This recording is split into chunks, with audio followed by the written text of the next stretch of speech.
Strait. It's very hard. You could take two people and they could drop little bombs in the water and they're holding things up. We don't want that to happen. But honestly, Japan, China, Europe, parts of Europe, get a lot of their oil through the Strait. We get none, practically. We're less than 1%. We don't have to be any percent. We don't even, I think we do it just to be nice. But we think of it, we don't use the Strait. We're defending the Strait for everybody else.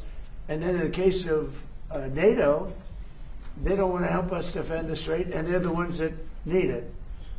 But now they're getting much nicer because they're seeing my attitude. They're getting much nicer. But it's, as far as I'm concerned, it's too late.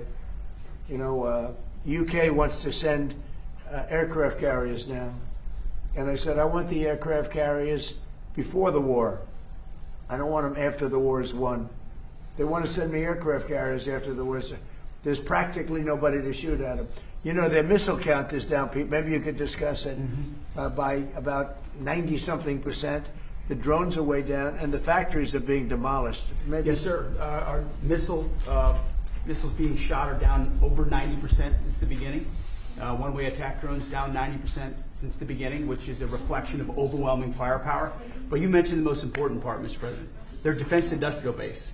If you can't make more of it in the future, then you have a limited supply. And so we're going after all of their defense contractors that make all of their exquisite weapons and ensuring that even if they wanted to rebuild more launchers or more missiles, they couldn't in the future. And that's a level of devastation for their military that they've never seen before. So we have, in literally 2 weeks, we've demolished their Navy, their Air Force. All technology is gone. All communication is gone. And all of the leaders are gone. Other than that, they're doing quite well. Okay, how about one more question for the Prime Minister? Let me pick a beautiful-looking person from Japan. A question for the Prime Minister. Go ahead. Yeah. Oh, he doesn't believe he's beautiful. Oh, he's sounding shy. Go ahead, please. Of course, no. Japan and US are very good friends, but.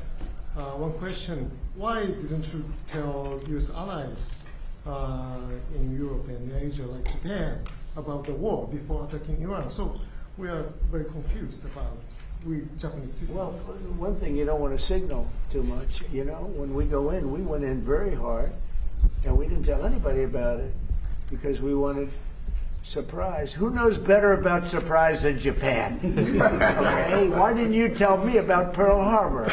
Okay, right? You know,